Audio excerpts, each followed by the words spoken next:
Bonjour à tous et bienvenue. Donc aujourd'hui, je veux vous faire voir mon opportunité sur la paire de devises AUDJPY. Donc ma prise de position, tout simplement sur un graphique de 4 heures. Donc chaque bougie équivaut à 4 heures. Ok. Donc dans un premier temps, nous allons voir comment j'ai tracé mon setup, donc mon opportunité. Dans un second temps, nous allons voir ma prise de position. Et pour terminer, nous allons voir mon trade management. Donc comment je déplace mes stop loss. Ok. Donc, comment j'ai tracé mon opportunité? Ici, j'ai ma tendance haussière. Ok. Donc là, je viens de tracer le support oblique. Ok. On voit bien que le marché, il est venu tester ce support à plusieurs reprises et s'est fait rejeter à la hausse. Une fois ici, deux fois, trois fois, quatre fois, cinq fois et six fois. Ok. Donc là, j'ai ma tendance haussière.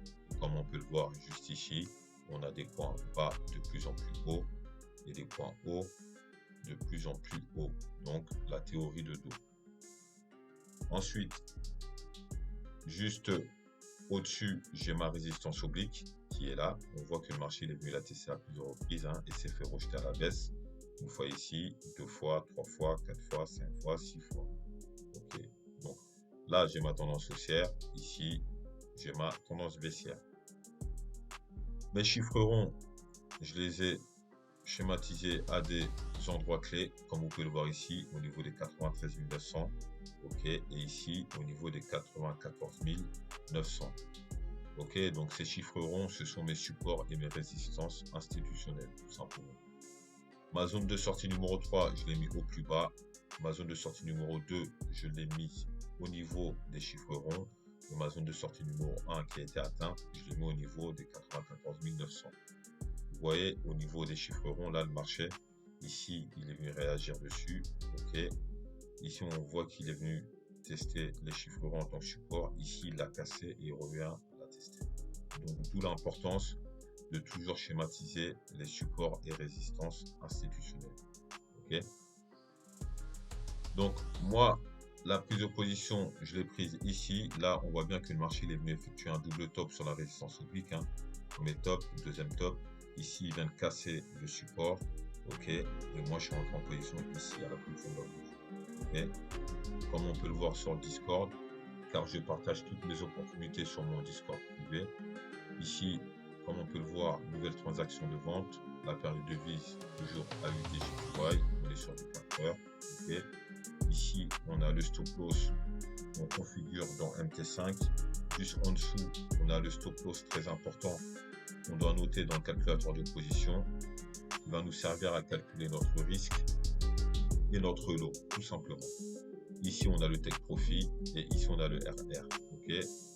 Ensuite, juste en dessous, on a toujours le message très important. Le money management n'est pas une option, mais une obligation. Donc, risque recommandé par position 1%. Et quand le marché atteint 1%, vous sécurisez le trade à break-even. Ici, on a le screenshot. Donc, à chaque fois que je fais une position, j'envoie le screen. Okay.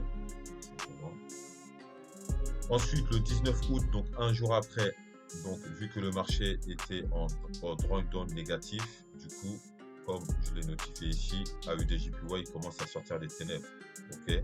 Donc, on est resté plus de 3 jours en drawdown négatif. C'était intense. Mais quand on suit et on est fidèle à notre plan, tout se passe bien. Comme on peut le voir ici, regardez, il commence à sortir des ténèbres. Ok. Donc ensuite, un jour après, du coup, comme on peut le voir, j'ai envoyé un message sur le Discord, Trade Management, pour ceux qui sont actuellement dans le trade, AUDJPY, ok, déplacer le stop loss au niveau des 95 412. Donc là, le trade, on l'a sécurisé, comme on peut le voir ici. On était en position ici. Là, le marché, il est venu ici ranger et ensuite il est explosé à la baisse. Okay.